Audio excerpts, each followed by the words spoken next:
If you grew up in the 1970s, you probably pride yourself on your resilience. You survived the latchkey lifestyle, drank from the hose, and never asked for help. But neuroscientists have a different word for your independence. They call it emotional abandonment. And it's exactly why your generation is quietly breaking down today. We see it all over the internet. The viral posts celebrating a time when parents locked the door and told kids not to come back until the streetlights came on.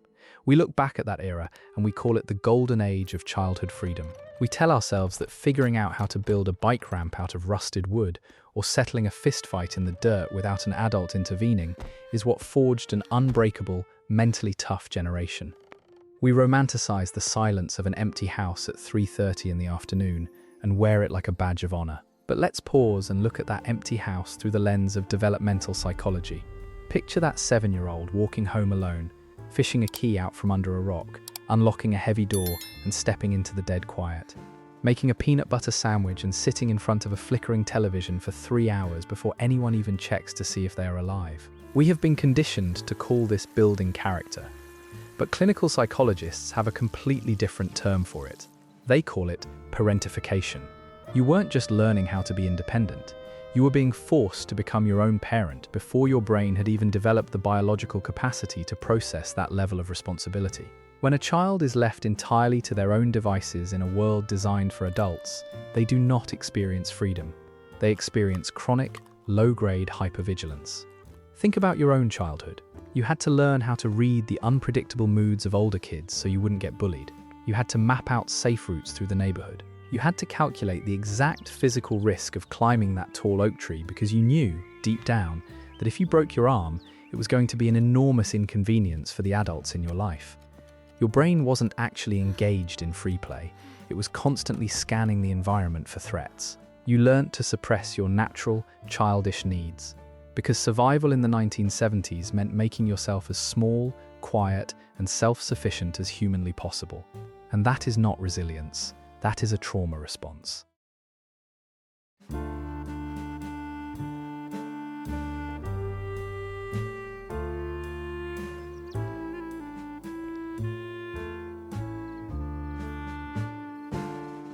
Think back to the most common phrases echoed through the neighborhoods and living rooms of the 1970s. Walk it off. Rub some dirt on it. Boys don't cry. Stop crying, or I'll give you something to cry about. Picture a child falling off their bike, the harsh scrape of asphalt against a bare knee, the immediate, sharp sting of physical pain, followed by the instinctual rush of tears. In a healthy developmental environment, a child cries to signal distress, and an adult responds, helping the child's nervous system co-regulate. But in the 1970s, the response was often irritation, mockery, or complete indifference.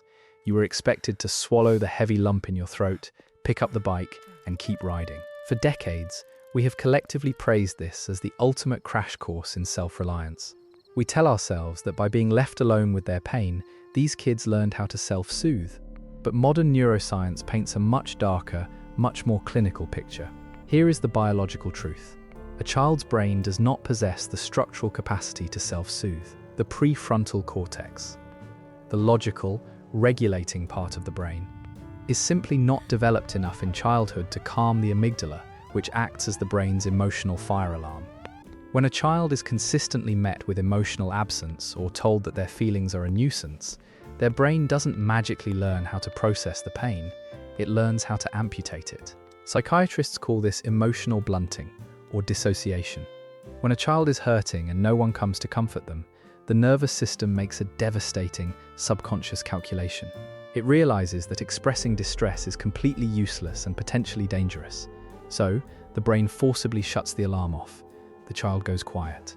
They stop crying. To the parents of the 1970s, this looked like a successful lesson in toughness. The child had finally calmed down. But neuroscans of human beings in these states show that their internal heart rates and cortisol levels are actually skyrocketing. They aren't calm at all. They are internally frozen. They have simply learned to suffer in total, absolute isolation. This profound emotional neglect gave birth to a specific psychological phenomenon that heavily defines the 1970s generation today: hyperindependence. If you look at the adults who survived this era, you will see people who take an immense, almost aggressive pride in never needing anyone. They will work themselves into the ground, exhaust themselves to the point of illness, rather than ask for a simple favor. They view dependency as a fatal moral flaw. But hyper-independence is not a sign of a highly actualized, strong individual. It is a well-documented trauma response. You don't refuse to ask for help because you are just naturally capable. You refuse to ask for help because your nervous system is permanently wired to believe that other people are fundamentally unreliable. Your brain is stuck in an endless loop, replaying the bitter lesson it learned at 7 years old. If you reach out, you will be ignored, dismissed, or rejected. So, you build a fortress. You convince yourself that you prefer to do everything alone. What looks like a fiercely independent adult to the outside world is, in reality, a person whose inner child is still terrified of being disappointed by the people who were supposed to protect them. You didn't master your emotions, you just buried them alive. Whenever we dare to analyze the parenting of the 1970s, there is an immediate, almost defensive chorus of voices that rises up to say the exact same thing. I drank from the garden hose, I rode in the back of a pickup truck, I stayed out until the streetlights came on, and I turned out completely fine. If that is exactly what you are thinking right now, your brain is currently executing one of the most brilliant defense mechanisms known to cognitive science. First, you are experiencing the nostalgia filter. The human brain is biologically wired to soften the edges of past trauma. It takes the terrifying, lonely, or dangerous moments of your youth and paints them with a warm, sepia tone of independence, simply because acknowledging the genuine danger you were in would be too dysregulating for your nervous system today. But beneath that nostalgia lies a much darker logical fallacy. It is the exact trap that has allowed us to romanticize a highly negligent era of childhood. Psychologists call it survivorship bias. You believe the 1970s engineered a stronger, more resilient generation because you are exclusively listening to the survivors.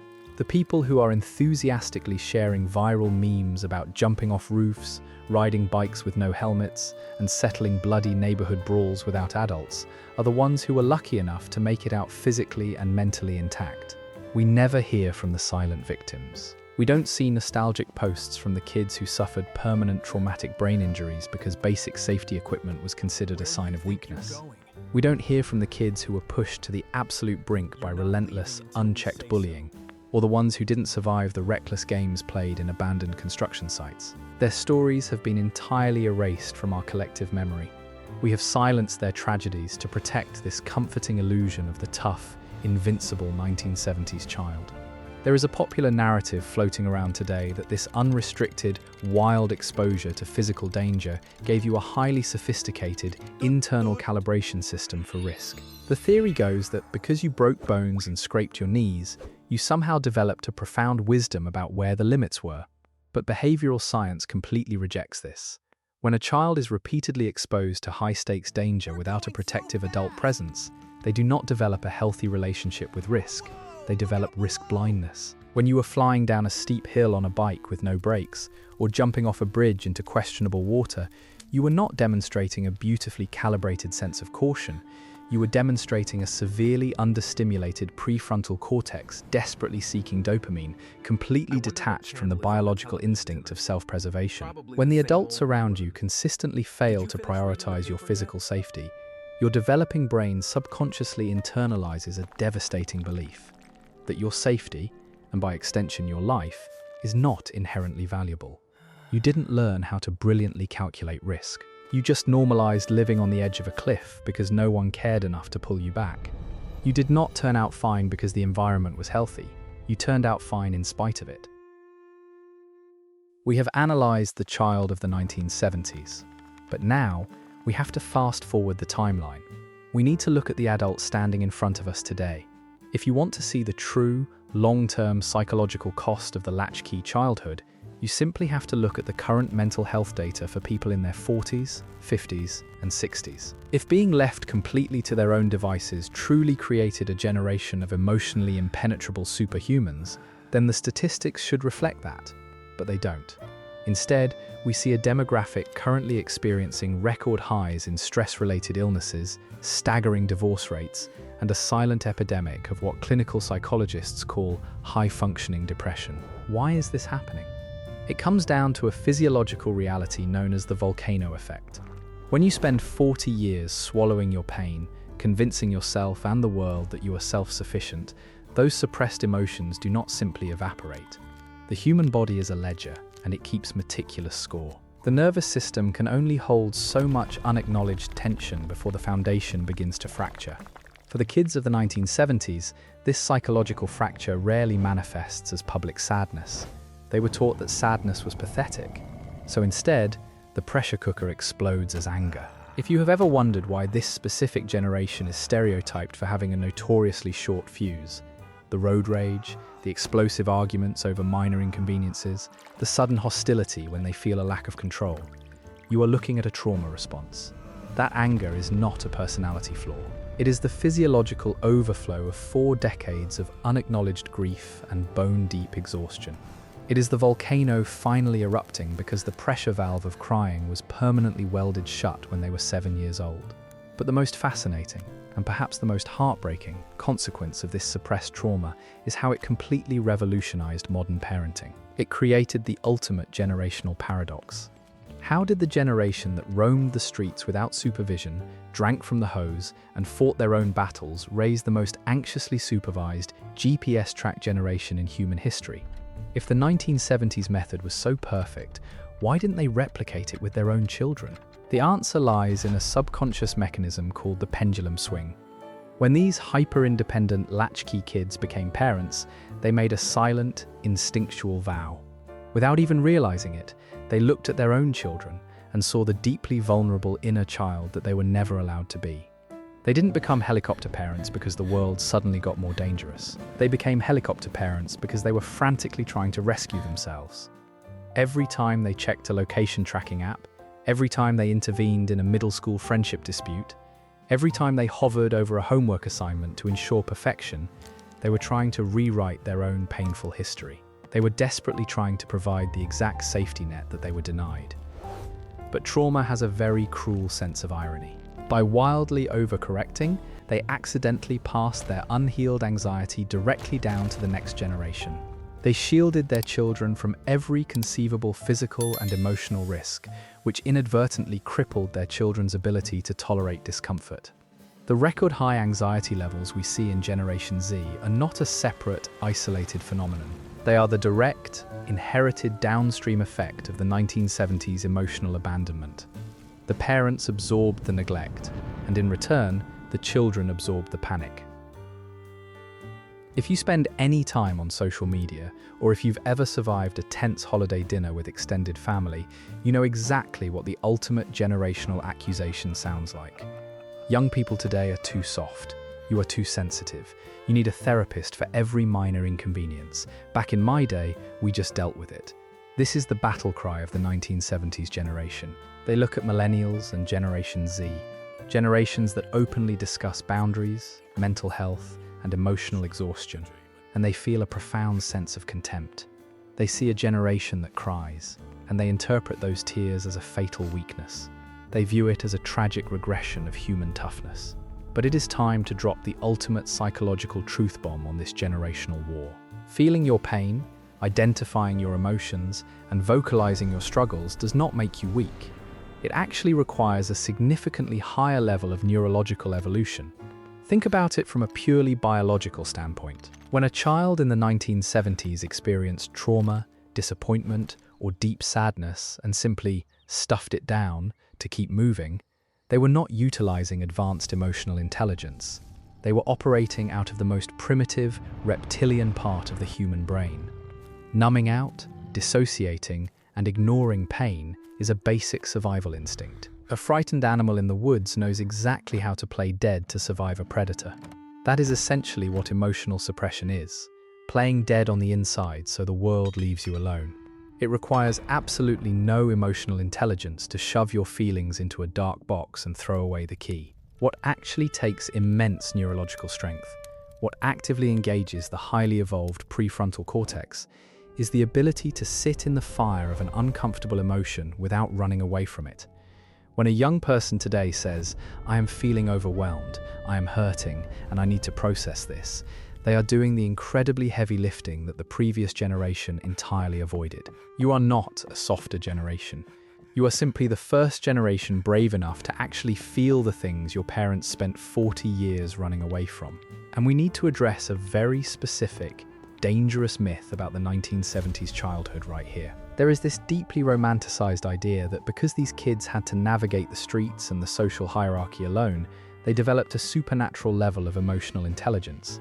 They boast about their ability to read a room instantly. They proudly declare that they could walk into a house, look at a parent's posture, and immediately know whether they needed to make themselves scarce or if it was safe to speak. Clinical psychology demands that we call this exactly what it is. That is not emotional intelligence. That is the fawn trauma response. True emotional intelligence is the ability to understand your own feelings and empathize with others in order to build deep, authentic, vulnerable human connections. What these latchkey kids developed was high-stakes threat detection.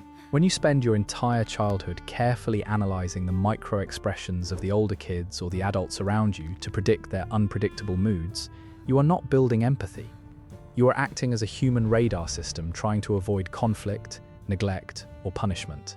You learnt to read people perfectly because your psychological and physical safety absolutely depended on it. The tragic irony of this entire cultural debate is that the generation calling young people snowflakes is actually a generation of people who are completely terrified of their own internal world. They have spent a lifetime mistaking their emotional numbness for strength. But true resilience isn't the ability to endure suffering in total silence. True resilience is having the courage to finally break that silence. There is a growing cultural movement insisting that we need to bring back 1970s parenting.